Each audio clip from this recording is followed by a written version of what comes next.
alcohol is like a personal relationship. Like people have a very functional relationship with it. But because we all know it's bad for us, we pretend that we don't.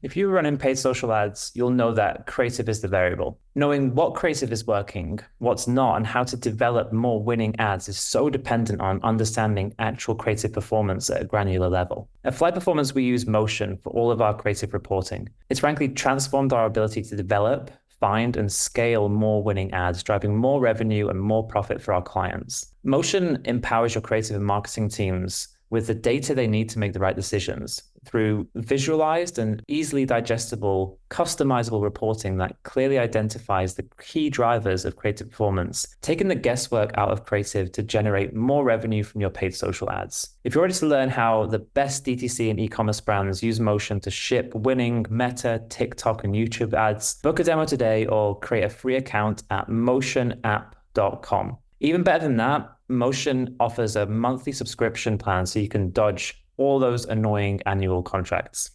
It's a common phrase in e-commerce that creative wins the click, your landing pages seal the conversion. If you want to convert more paid traffic, you need to own and optimize your post-click experience. One of the best solutions we've found at Fly Performance has been Format. Format's drag and drop no-code builder lets your marketing team create funnels the same way they create ads. From dynamic landing pages to targeted PDPs, custom carts, Format enables you to convert more paid traffic by experimenting and owning your post-click experience. Learn more at formatcommerce.com. That's Format, F-E-R-M-A-T, commerce, C-O-M-M-E-R-C-E.com.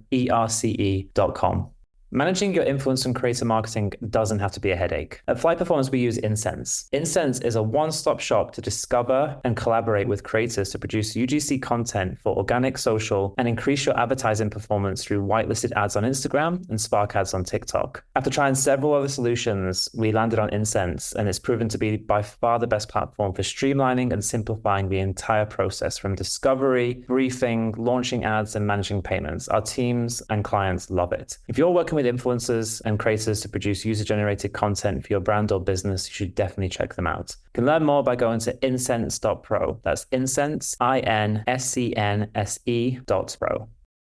Aaron, welcome to Bite-Sized. Thanks, man. Super glad to be here. And you're like one of my favorite people in the world. So this is going to be a lot of fun.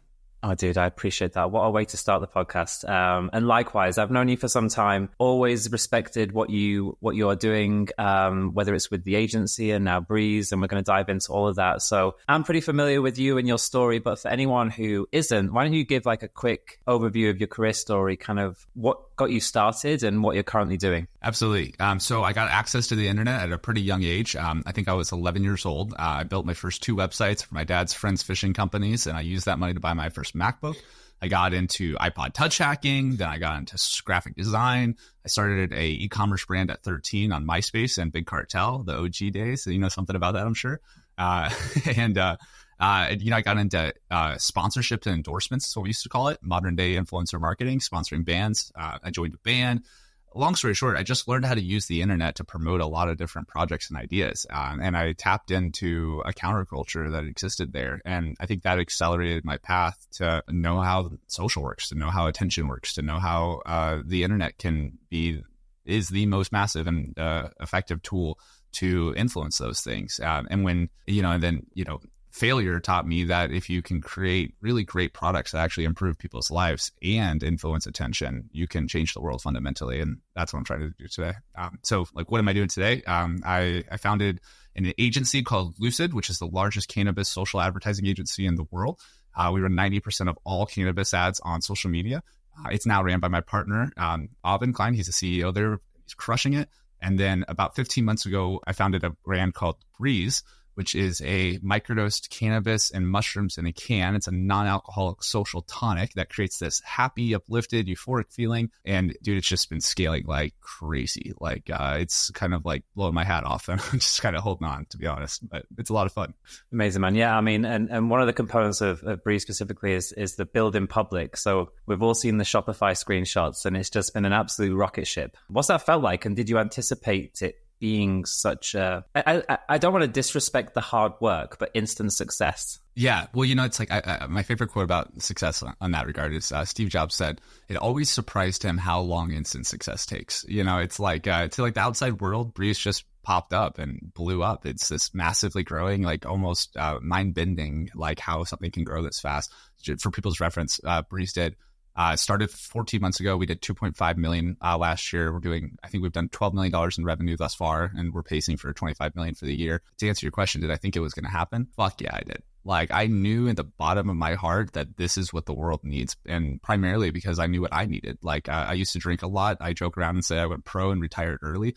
And like, I knew the hole that existed in my social network and the fun times that I was previously having that I wasn't having anymore, which was a wise decision because they were coming at such a high cost. But does really having fun and a good time have to come at such a high cost? And, evaluating that question and looking for solutions and seeing what was on the market, and there were some good options on the market. They weren't great. I built a product that I wanted. I built the product that would allow me to hang out with my friends that were drinking and have a great time at a comparable level, just not come at such a heavy cost to my life. And once we formulated it and once we started distributing it, we launched it on 420, funny enough. Just as soon as I got other people's like core reactions and my own, it was obvious to me that this was going to be a multi-billion-dollar brand. It was just now filling in the space until it gets there. Amazing, man. And we'll dive more into that. And I've tested the product and I love it. So congratulations. I'm definitely a fan. But kind of going back, so Luycd happened before Brez. And as you mentioned, the number one agency for cannabis and CBD advertising on social. And having dabbled in a little bit of that early days in my own agency,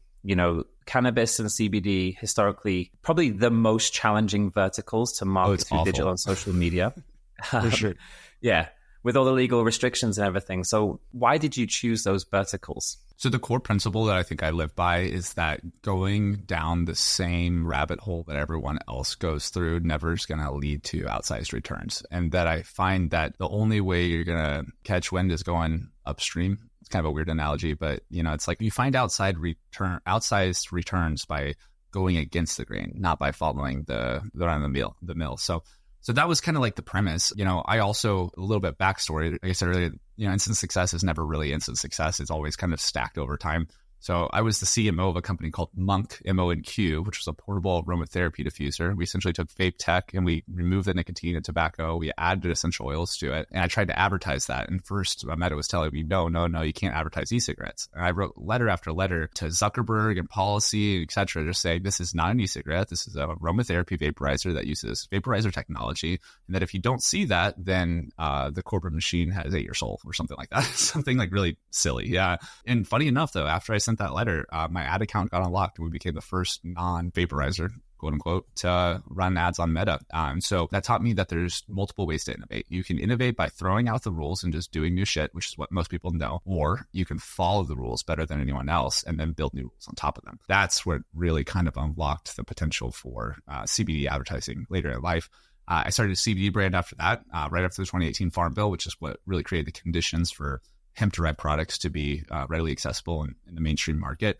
And I tried to advertise it left and right, and I failed a lot. And then I succeeded a couple times. And I was like, wow, if I could pull this off, it'd be massive because no one else can do it. Everyone that's tried, it's like it wasn't worth the energy to try because it costs so much time and failure that like the opportunity cost was too high. I did that, and then I did it for a bunch of other brands. And actually what happened is I got, during the 2020 elections, everything got shut down. Like all my ad accounts, my whole agency was like in despair. And so I called Nick Shackelford, a mutual friend of ours. And I said, hey, Nick, like I know you have really good support at Meta. You guys spend a lot at Structured. If you can give me access to that support, I think I can convince them that what we're doing is compliant and that we'd be able to advertise. And he said, I'll give you access to the support. Let's see if it works. And if it works, let's talk about some type of partnership so I can sustain that access. So it worked. We pulled it off. Meta agreed with my premises, which kind of followed that same idea. Is like knowing the rules, building new rules on top of it. And primarily that was around educational content initially. So less salesy content, but educational content, which is what made it compliant. We do a lot of different things today, but that was the core strategy and it worked. So I gave Nick a piece of the company and then he came on as a partner and turned out to be a way better partner than I expected. He was way more involved, way more helpful and just like always fighting for our benefit. And so we just scaled. And then, like it's hurdles for sure. We had ad accounts go down, we have pages go down, we have profiles go down, but it's like with our keen focus on just that, you start coming up with solutions for each of those. And those solutions become intellectual property that allow us to have a differentiated agency and moat around our business that outperforms what others can do. That's like why I'm pretty open with our strategies. It's like, I don't actually think it's a good idea for any other agency to try. Like, it's like, because it's our sole focus, we can do it well. If it wasn't our sole focus, I don't know, man. It's tough. Like, it takes a lot of legwork. It's like all of our systems are around running compliant and sustainable ads on social for cannabis products. And it doesn't really apply to any other vertical. No, definitely. And like I said, we dabbled a couple of years ago, and I decided not to take that path. Why? So I'm happy with that decision. I think it's great. To your point, like, if you're going to go down a vertical like that, I think you need that specialty focus on it. So it seems like now maybe, there's less legal restrictions, but more broadly, and maybe for your clients at Luycd and how you're working with Brez, like, what are some of the challenges to overcome when advertising these types of products, right? Because yes, legalization has changed and everything like that, but it's still not, I wouldn't say commonplace, right? When you compare it against maybe alcohol and stuff. So what are some of the challenges that you kind of like see and have to overcome? Absolutely. The main challenge is that Meta's policy is lagging behind the actual laws. The laws facilitate the sales of these products, but Meta's policies don't necessarily facilitate the sales of these products. So, we kind of went from like a compliant white hat agency following the rules to kind of being more of an activist agency that kind of pushes the limits a little bit of what's possible and try to find that happy medium of what they'll accept and what's actually going to convert. And so, the main challenge is you can't say THC, you can't say CBD, you can't say things like this, which is the core to the product. And so you have to be creative. So we say things like, use social tonic, non-alcoholic, adaptogenic beverage, just the more creative you can be with it, I think the better. The other challenge is like, you need to keep your account healthy. Like, it's a very basic media buying principle, yet most people don't do it. They let their accounts just get fat with rejections. They let their account score down. They let their page score go down. All of these things are just signals to Meta that say, hey, I shouldn't be on this platform. So we're very careful to ensure that all signals that we send from all of our ad accounts for all of our clients and for Brez is very positive. Like, I want the system seeing us as a very healthy and favorable advertiser. And that oftentimes is enough to keep your shit going. But that's kind of the angle. Yeah, that makes sense. And with that, though, when you're not able to be explicit about the product, what does that change in terms of expectations of performance and everything else? Because, I have some familiarity, like you said, like I mentioned earlier, about when you can't say it's this and it helps with this, and and I know there's like stuff around claims, but how much does that change like measurement and expectations of what ads are going to do for products and brands like this? Yeah, great question. We got a headwind and a tailwind when it comes to the cannabis space. The headwind is you have to come up with creative language to communicate the value of the product, which I think that most challenges are actually opportunities. So I'd love to expand on that more. But the tailwind that's kind of pushing you forward is that you're selling cannabis on social media, which is like a pretty effective thing to do. People really want these products. They're legal. They want to have access. They don't know where to go. Shipping direct to your door for a cannabis product, whether it's CBD or THC from hemp, is a very compelling offer. So I think that's the tailwind that makes these things a little bit more effective. Back to the headwinds, though, the other challenge is like most cannabis brands don't have a ton of D2C revenue. Thus, they're not having a lot of data to feed into the algorithms to help make them successful. And so that's kind of another challenge there. With the headwind, though, like people desperately want to say buy THC now on the internet. But like, you and I know that that's not actually the best way to promote a brand. Like, that's some BS marketing nonsense that like won't actually work. What actually works is creatively communicating the unique selling propositions of the products and expressing them in a relatable and fun manner. You can do that without saying THC. Like, why do people consume THC? Well, because it makes them feel good, because it helps them, feels euphoric, it feels relieving. It creates a uplifted mood. It creates stress relief. And all those words and all that language I just used would be considered compliant claim language, because I'm not actually claiming to cure or treat a disease, which is what is not compliant under the FDA. I'm just making suggestions of what positive benefits products like this can create that are just kind of, I think the key word here is therapeutic, good for the mind, body, and soul. And so, when you make therapeutic claims, which is a fine line, you got to be careful there. Like, you can be very effective with your advertising. It's just about creativity. And unfortunately, when you tell people can't do something, all they want to do is that, which blocks a lot of people's ability to think creatively on how to do it compliantly and effectively. So a lot of our efforts are saying, hey, stop trying to touch the red button. Let's come up with new ways to touch the green button. And if we can find new and better ways to do that, then we'll be able to get real outsized returns. But I would say that the performance we see for our clients at Luycd is comparable, if not better, than the majority of agencies on the market.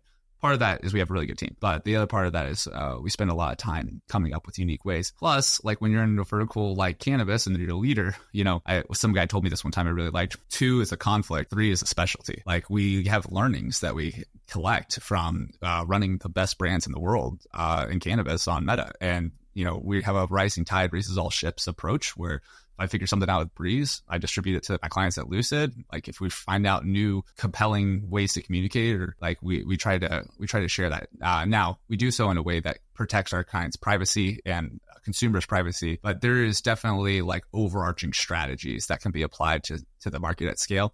I also find that the market, as the category increases, especially at this time, the overall volume of sales for everyone increases. So there's kind of this like halo effect that comes from just supporting a lot of brands and helping them become successful. But it's hard to teach. It's hard to teach scarcity-minded people that competition is bullshit. But if you can, and we try to, a lot of net benefit for everyone. I'm not super familiar. Actually, outside of Brez, I actually really don't consume cannabis or CBD. I'm a little bit straight edge. What are some of the trends in market? Like how rapidly is this growing? Do you have any insight on that? Because I don't know how much from a legal perspective is still to change, but like what is the growth potential and how quick is that growth happening from a broader cannabis market perspective? Multiple ways to think about it. Brez is kind of a unique case because Brez is creating an alcohol alternative, an alternative to alcohol, which is a $250 billion market in the US and a $1.5 trillion market across the globe. Like to put that in perspective, the current projections for AI is $600 billion in the globe. So alcohol is 2.25 times bigger than the potential of AI at the moment. And like that sounds silly until you think about it. Like people drink, everyone drinks. Like it's in every gas station, it's in every grocery store, it's in every liquor store. Like it's what we do on the weekends. It's what the restaurants circulate around. Bar culture just emphasizes every day. It's actually so integrated into society that we stop seeing it, which is very curious. Like how often do you think about the automotive industry? Like it's almost a utility. Like that's how big it's got. And it's actually comparable to the energy drink industry in the same way. Like Monster Energy, for example, it's a $60 billion company that sells green water with caffeine in it. Anyway, to your main question, data is a funny thing, especially this early in a category. I think they say that the hemp industry is currently sized around 28 billion, but I think like what I'm looking at is the potential of a product that can fundamentally disrupt alcohol, that can participate in the disruption of pharmaceutical, one of the other largest industries in the world, a product that can disrupt the energy drink market, and then this new mecca market that's being created, which I think is functional drinking. We went from alcohol. The first thing people do when they want to stop drinking alcohol, which by the way, 43% of Americans in 2024 said they're trying to drink less or cut it out completely, 43%, which is insane. We also have a 60% of Americans have tried cannabis in the last 12 months. So we have this rising consumption of cannabis and we have this rapidly dropping decline of alcohol consumption. So you go from alcohol and then they go to a non-alcoholic beer. If you ever tried a non-alcoholic beer, it tastes just as bad as alcohol does or beer does, but it doesn't give you any of the fun. So it's just like calories, carbs, sugars, and bad taste, but no fun.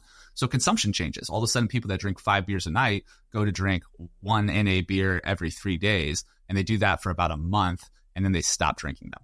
And I think that we're in this weird paradigm where people are still shifting at such hordes to non-alc that it looks like non-alc is going to keep going up, but I don't think that's actually what's happening. I think non-alcoholic is an intermediary between alcohol and conscious functional drinking. Conscious functional drinking being net positive consumption, meaning that I'm getting more out of life because I drank a product like this than it's taking from me. And I don't think we can say that for alcohol. I'm not trying to over demonize it, but the reality is no one's drinking a beer thinking they're going to wake up feeling better.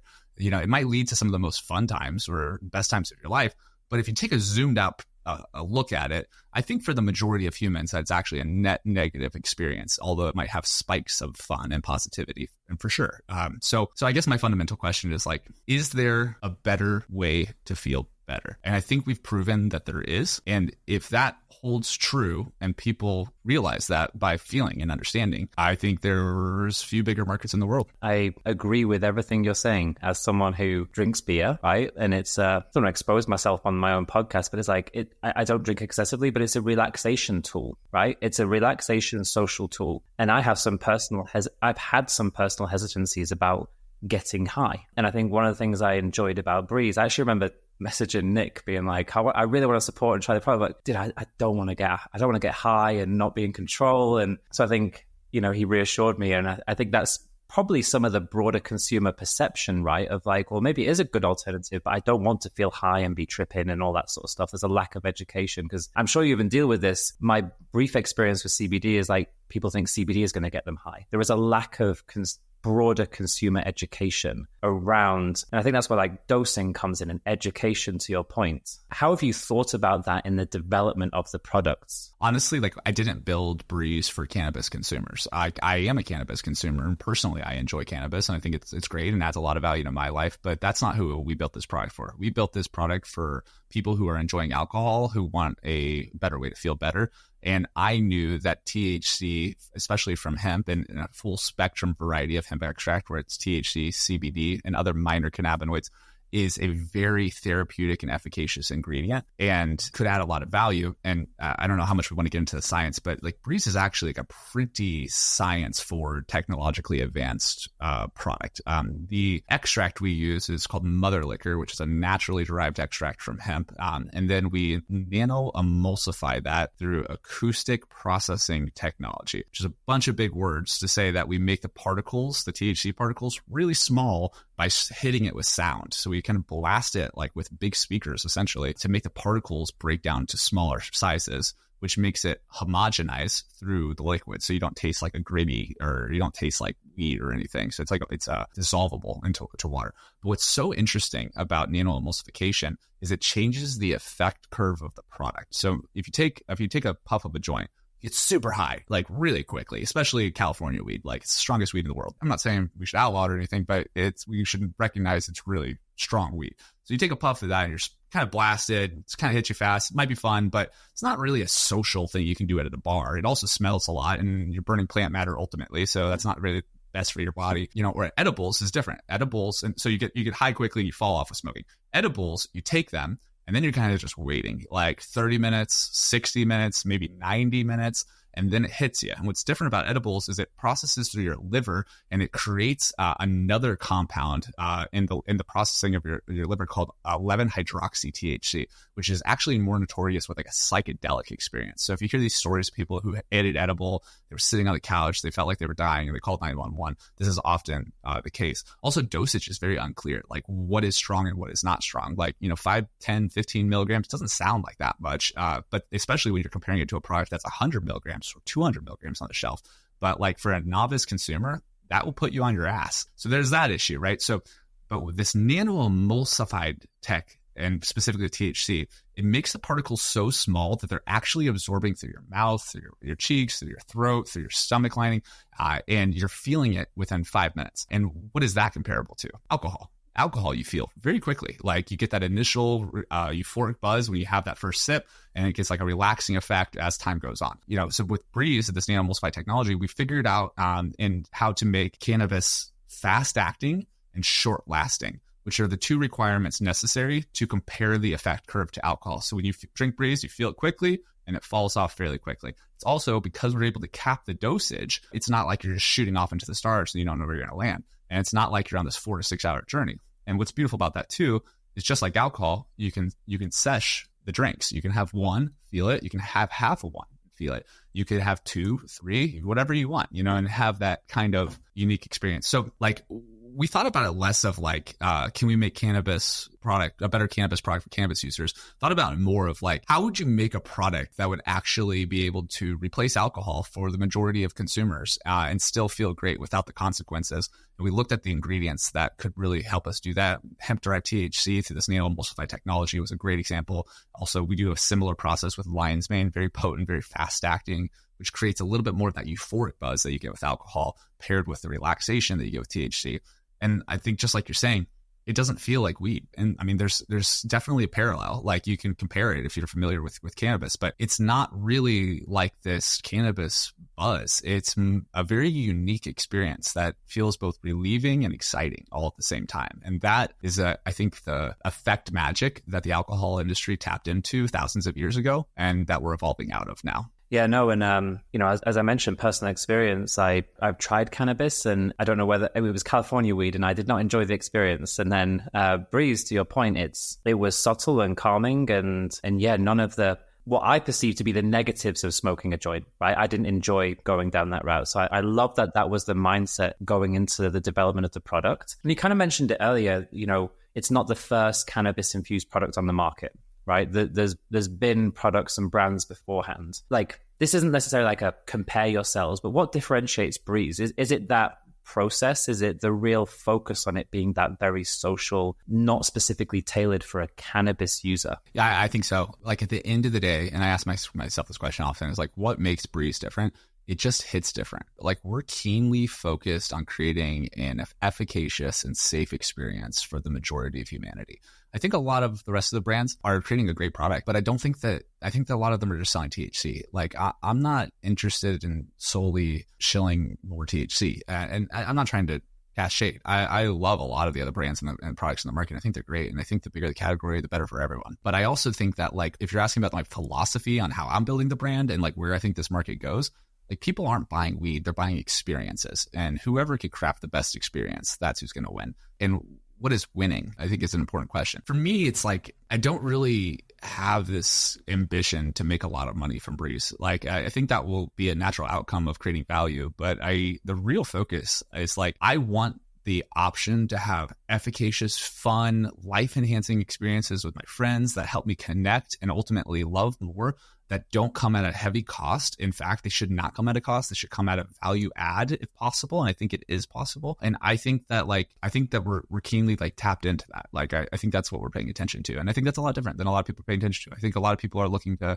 start a big business and flip it. And, like you see this a lot with like big bev businesses, and what is the most unique yet still mainstream acceptable? Like it's very like market dynamic driven or like corporate structure driven or industry driven rather than consumer focused. And like I think that's what we're really doing different. Is like I don't really give a fuck about what the rules are. I'm trying to focus on what consumers actually want and do that in a way that is safe, lab tested, effective, and I trust that consumer demand ultimately is what's going to drive the market reality.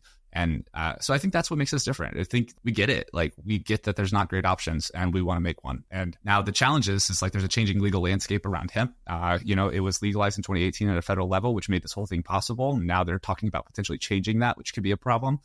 But there's also a lot of states who are creating laws and conditions that facilitate the sales of these products. And then there's also states that are blocking the sales of these products. So I think that's going to go up and down, left and right. But, going back to our point earlier, Brez really isn't a THC or cannabis company solely. Like we operate in that industry. I love that industry and respect that industry.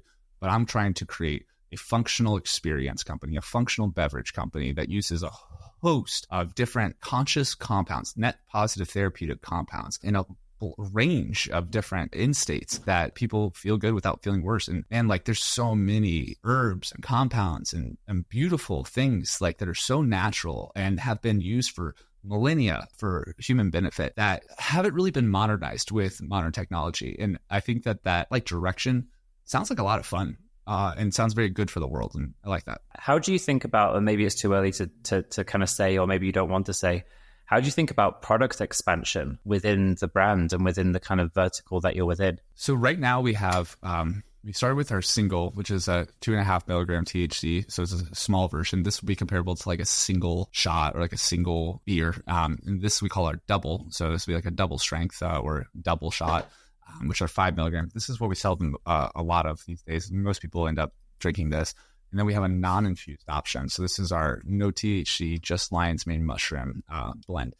which is nice. It doesn't have that same level of a buzz, but it does carry this like relaxing, stress relieving effect, while you're also getting the therapeutic benefits of lion's mane on the brain, which is one of the most well-studied cognitive enhancing mushrooms in the market. So where do we go from here? I would like to create a range of blends that let people feel the way they want, like tap in and have a little bit of influence over their state in a net positive way. And I'd like to use a whole host of compounds and modernize them and make them better and more effective, and find a way to do that. Really, it just adds a lot of value to people's lives. And there's two ways to add value. Like we say, the mission at Brez is to reduce human suffering and maximize human potential. I think that that's the right order of operations. Like, if like you need to take the thorn out of the lion's foot to let it roar properly, like that's how you do it. Like when you take away the oppression from people, all of a sudden when the weight's not on their shoulders, they can really stretch pretty far. They can do cool shit. And so the goal is like, if you switch and like get stories like this every day, which is the best part of the business. But when you replace alcohol in your life with Brez, life gets a lot better.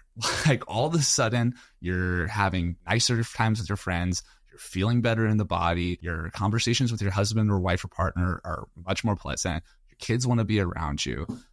It's like, and like, I really don't give that credit to Brez. I give that credit to stopping alcohol. Like, and when the trouble is that you kind of mentioned this earlier, like, and I think it's something that we should stop shying away of as a society. It's like alcohol is like a personal relationship. Like people have a very functional relationship with it, but because we all know it's bad for us, we pretend that we don't. Instead, we're like, oh, it's really the oak and the vanilla and the plum flavor that calls out to me. It's like, come on, like, no, it tastes like gasoline, like, like it. And so I think the reality is like everyone wants to feel better. That's okay. The question is, how can we do so in a conscious way that adds value to our life, not takes from it? No, I did kind of caveat it, didn't I? Because like there's some societal negatives around it's drinking. Not just humans, it's everyone. Yeah, at the same time, it's like as humans, as people going through life, you want things that allow you to de-stress, relax. I think the mission is a phenomenal one, to bring a product to life that allows you to do that in a controlled way that isn't alcohol. Because to your point, there aren't many, dare I say, any positives to drinking alcohol. I don't really think so. Not on a net basis. Yeah, exactly. Yeah. And then again, want to be careful. It's not knocking anyone who does, because I do. It's just, I think for there to be a healthier option that is a more net positive is a phenomenal thing. The trouble with alcohol, man, is it's a lot of fun. Like that's the trouble, is like you have positive experiences when you drink. So it's like, I'm not trying to take away from people's positive experiences, but I think we would all agree that like if you zoom out just enough, you'd realize that like the consequences that comes with those positive experiences ultimately is a decline. And it's a progressive decline, meaning it accelerates and gets worse over time. And that's not just the case for alcoholics. Like this is fundamental to the compound itself. It's a weird fucking drug, man. Like it's a hard drug. It's a very hard drug. Like alcohol is one of the few like drugs that we know of and like a readily accessible, like you have to monitor people 24/7 when they're detoxing from it, because they'll probably, they could die if they don't. There's other drugs that are comparable, but like cocaine doesn't do that. Weed doesn't do that. And I'm not promoting the use of cocaine, but I just want to like illustrate, we have these like what we call hard drugs that you can detox from and might be uncomfortable, but you're not going to die. Where you have alcohol, where if you're a serious drinker, you're on life support. Like you're being monitored at all times while you detox, because it's that life threatening. It's the question is like, why? I mean, I'll give you one other kind of funny thing. It's like, it's like if you ever go to someone and you're like, no, like I don't drink, or like, I don't want to drink, or I'm not going to drink tonight. It's funny how people respond, right? Like, so there's usually a couple different responses. One is like, nah, man, like, come on, you gotta, like, so why is that happening? Well, it's a self-justification means. It's like if you're not drinking and I am, maybe I'm doing something that's harmful that I know is harmful. And like if you were drinking, then it like gives me this confirmation bias that, hey, it's okay, we're all in this together. And that's the fundamental thing happening at society as a whole. When you go to the bar, we're all agreeing that this consumption, even though harmful, is okay. What the fuck? Like, so that's one. Two, it's the only thing, if you tell someone, hey, I don't drink that much, or I don't really drink, their next response is like, oh yeah, me neither. Like, I don't really have that much to drink either. It's like, why? Right? Because you don't do that with orange juice. Like if I told you I don't drink orange juice, would you be like, oh no, me either. I don't really. No, of course. Like it's orange juice. Like if you want orange juice, drink.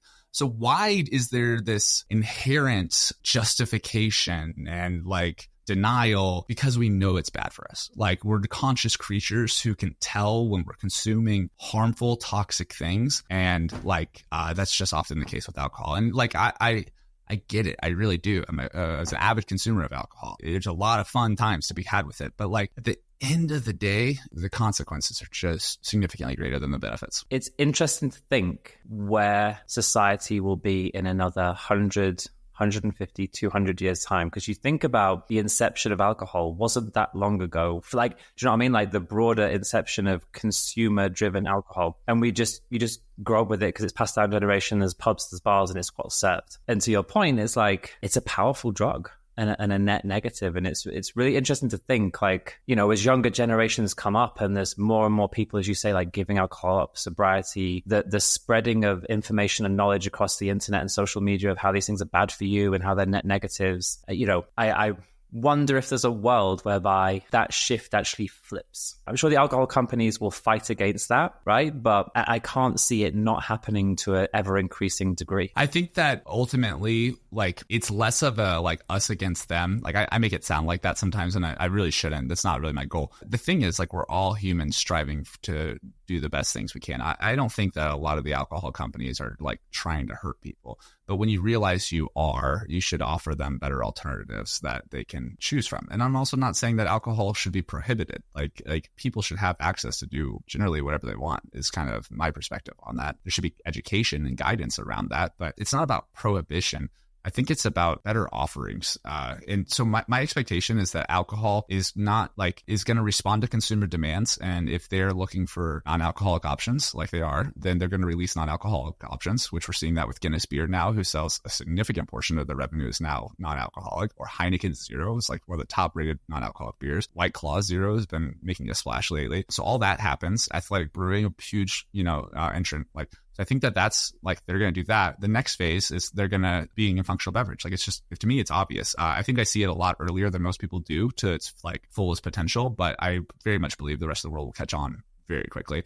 I think this is going to play out like tobacco played out. Like, cigarettes might look cool when someone smokes, but like, they're definitely not cool. Like, they definitely are taking away people's lives. Like, we know that they're heavy carcinogens that cause lung cancer, that like, we know all this about cigarettes, right? So then what happened with cigarettes? Like, we started pacing like the reality of the effects of them on the things, and cigarette sales just dropped. I mean, they used to promote it for pregnant women to drink or to stay healthy, have a cigarette, and like, when consumers realized that wasn't the case, and they pivoted. So then Marlboro goes and buys vape companies, and they go and buy a Zen, and they go and buy. So they pivot and they look for new ways to serve the audience in a way that hopefully is much more consumer focused in an efficacious way. So my expectation is that soon more people will see alcohol like we see tobacco. And it's not that there won't be people who want to consume tobacco. It's just that we'll have a little bit more of a conscious awareness of the negative effects. And hopefully that's a little bit more conscious consumption of both it and most likely a big shift away from it towards effective alternatives. And my expectation is, if I was big alcohol, I would be trying to acquire and start those brands as soon as I possibly can. So that way I'm not left in the dust. And I think that's what's going to happen. I think any resistance to this functional drinking non-alcoholic movement is only going to create an enemy from the consumer's standpoint from alcohol, which is what we saw with tobacco. So if I was running a large alcohol corporation, I would, it's not about you're evil for selling alcohol. It's about create better options for people to consume and help facilitate that evolution sooner than later, because it's the right thing to do. We spoke about this a little bit, I think, before recording. And again, caveating instant successes aren't ever instant, but the brand has scaled rapidly. And I think a lot about celebrity influencer-led brands, right? And I know you, I know Nick, I know some of the people involved in the brands, and within our sphere, within a certain pocket of the world, hold a level of influence and audience. And you're very public in terms of your building. How much do you think that helped? Was that a good launch pad for the brand? Talk a bit more about kind of whether that was like conscious and just like we were talking about audience build-ups and how that's so beneficial to people moving forward. Like, talk a bit about how that was a helpful launch pad for the brand. When you're just starting something and you're trying to achieve product market fit, it's kind of like being out in the woods or on an island, shaking a stick, just hoping that it's going to catch fire. Everything you can possibly do to get that thing to spark, you should do. And one of the easiest and most effective ways to do that today is like getting a little noise from influential people online. Myself and Nick especially had kind of this existing following, especially within the e-commerce, digital internet entrepreneurship world. And so, right out of the gate, like we just talked a lot and shared a lot. And, the idea there was like two things. Like one, like any attention is good attention, and it's going to help us resolve the problems preventing us from a deeper set of product market fit. And, just like with advertising or any of these platforms, any little bit of data is feeding the machine so that way it can help optimize further. I think it's one of the most effective hacks in the game is to share your story on the internet. I think that there's very little, if you're smart, like very little net loss from doing so. Like, yes, maybe people copy you, maybe people rip you off, but honestly, I find that it's actually often the opposite. Like by creating so much noise so early on, we get such like a rallying around the community of what we're doing and in support of it and wanting to help it, that it's like, if someone were to rip us off, I feel like they'd be going up against 5,000 people who think that they're assholes for doing so, not just like against us. And it's a threat for sure. But I think that the benefit of being vulnerable and honest and loving in public is just so infinitely greater than the cost of a little bit of competition. And again, like I was saying earlier, like I don't really believe in competition. I don't really think that's how this thing works. Like I think it's more of I think we have more of a meritocracy ultimately. Maybe at certain levels it changes, but I think that like when you're just so focused on creating a great product that helps people, and you're focused on that North Star, like who's going to compete with you in your North Star? Like they don't know what I want or what I'm trying to do, or even if I share like this is, how is that actually going to manifest? Like, what's that actually going to feel like? What's that actually going to look like? Like, these are things that I have that I'm following from my own self, or from my team and my partners. And like, like if you're copying someone, you're always just following behind them. You're always just chasing behind them. You never actually create something magnitude greater by doing that. You have to see something that doesn't exist. You're on your own. You can be inspired and influenced. So that's how I think about it. But ultimately, man, like sharing online lets people be involved in the story. It lets them be excited. It lets them support. It lets you support them. That's also a very keen focus of ours. Is like, we're not trying to just talk to people or talk at people, but rather like build together, support each other's growth, like learn from each other's experiences. And I think that pays net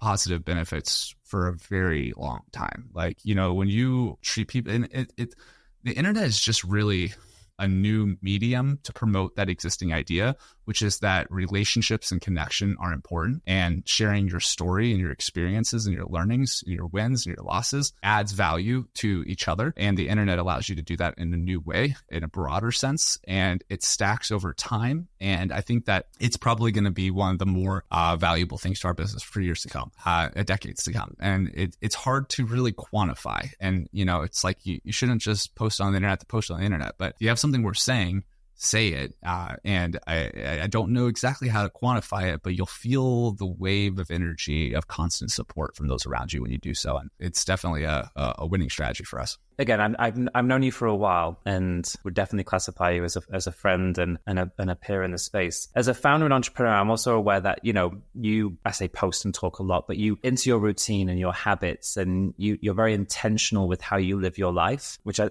think is great. Give some insight into what some of those daily habits are, and how do you think that's benefited you in your business ventures? Yeah, man, I'm kind of hardcore. You are. I was prefacing it, but you're fucking hardcore in it. So it's just those music days, man. Nothing changed.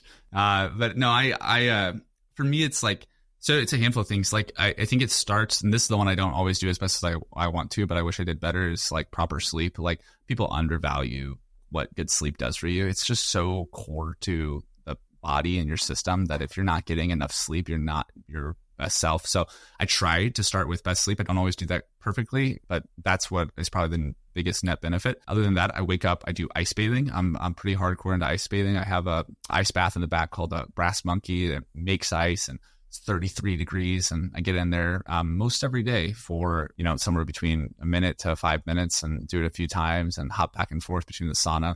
I also invite friends over at around like 7-8 a.m. and they come over and we ice and sauna together. And I think that's actually one of my secret weapons, is because it's like, it gives you that real strong sense of community and connection right out of the gate, let you process some of the kind of first layer ideas that you have going on. So I do that. And then I'm big on my adaptogens. So I consume Athletic Greens, which I don't know if they're the best greens company in the world, but I get the supplement in there. I consume creatine. Creatine, I think, is a super hack. Like, it makes me just feel smarter. I feel like I think clearer. I do that. Other than that, like working out I don't do it nearly as much as I'd like to, but I think that's probably one of the most obvious and most effective things to just like keep yourself in a good state. Breathing exercises. I do Wim Hof breathing method. I trained with him once in Spain and once in Poland and learned these cool techniques. And, the ice bathing and the breathing give me a level of control over how I feel that I haven't had most of my life. And that has facilitated me into channeling my energy and creativity and entrepreneurial spirit into a much more consistent and effective manner. And so that's really the benefit I get from there. It also helps me calm down in the sauna. So it can kind of slow the mind, slow the body, and on chill. So those are kind of like the mainstays. My other main one is I travel a lot. I like to see the world. My wife's a travel writer, so we're on the road maybe 6 months out of the year. I think that when you do new things frequently, your mind is more creative and you see life a little bit more fresh. And so that's a big one for me. And I have a great wife. And we spend a lot of time together and have a lot of fun together. And, that level of security and trust and love, I think, creates the conditions for self-actualization. And that's where you get the best work of your life. I love that. Summarized perfectly. I'm late to the ice bath crew, I have to say. I have to hit you up for a recommendation. I do it sometimes, man, for sure. I know, yeah, I should. I'm due a trip to Florida actually, so I'm always interested in this because a lot of people who start service businesses then want to start brands, and a lot of people who start brands then want to start service businesses. I'm not going to ask which one's your favorite. I'll tell you. Actually, okay, which one's your favorite, and what are some of the nuances of like the differences in challenge and also the experience of running a service-based company versus like a product-based company? They're both like the grass is always greener, or like is what people say. The reality is it's just different shades of green, and people like different variations of green. Like, so you need to find whatever your shade is that you're into and like do that. I think that's what works best for people. But so for me, like I personally like brand side more because I just feel like I'm creating ever compounding, stacking work that's going to benefit myself and the team and the world, not in that order, the world, my team, myself. And that is very fulfilling at a deep level. That being said, most brands aren't like heavy profit earning machines until a liquidation event. And so I think like it depends on like where you're at in your story and what do you value, So like what's beautiful about Brez is like I'm building something that I really love, that I really think is doing good things for the world, that I'm doing it with really great people. And like that has a lot of long-term value, and I get paid, but it's not like this heavy profit business. It's one day you sell for a 10x revenue valuation and do extremely well if you want to sell, or you get so big that your thin profit margins start paying out large distributions. But on the agency side, it's a different story.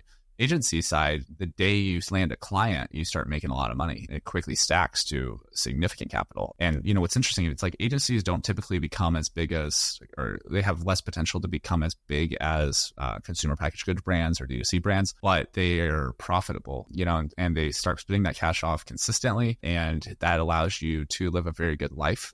You have the means that you need and you're getting it in real time. And that's a very compelling offer and often makes a lot of sense for people. Even if they want to start a brand at sometime in the future, starting an agency, I think, is a great path to starting a brand. You get a lot of experience on other people's dimes. You get to add a lot of value. You get to learn a lot of skills, and you get paid for it. But it's hard work. Like it comes at a heavy cost. It's a very like, what have you done for me lately business? It's like you can do the best work of your life. You can make someone $2 million in a month.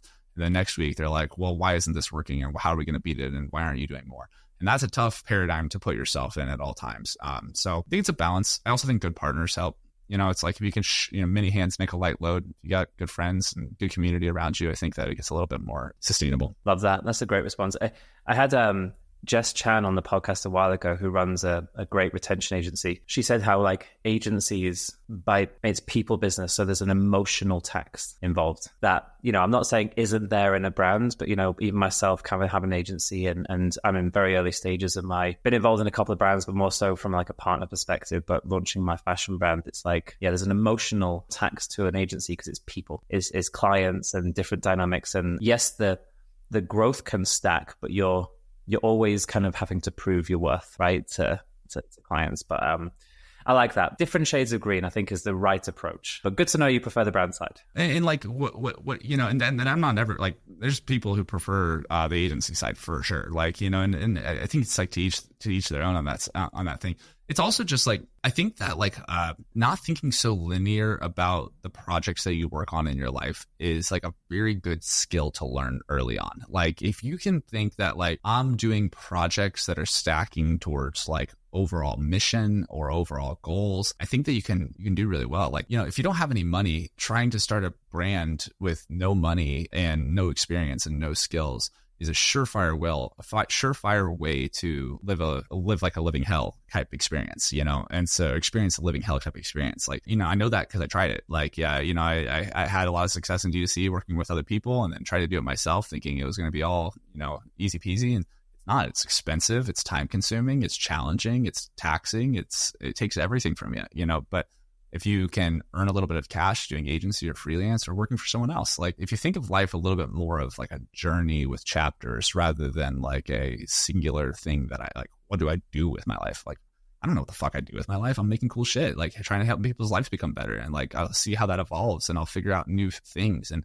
I think of it far more of like an adventure than I think of it as like a job or like a career or like I think that that's a more exciting and expansive way to view life. It allows you to think of things in a broader horizon and you're pulling towards an overall mission or just growth of yourself versus there's things that start and end. 100%. Aaron, it sounds like, you've been an entrepreneur since the age of 13, it sounds. And I guess I base this a little bit on later in life, but what has entrepreneurship taught you about yourself? That my value isn't in what I have created, but rather in my ability to create. I think that that's what the core like lesson I've learned from entrepreneurship. And that's an important lesson because I think a lot of people do work and they're like, that's my value, or like, here's my thing. It's like, no, like the value is inherent. Like the value comes from your creative ability to manifest value. Like that's where the magic is. Like I learned this because a guy that promised me a salary when I was pretty young. And then or he said, if you could just hit this goal, then I'll pay you 50 cents more an hour or something. And I'm like, oh yeah, man. Like, all right, I'll do it.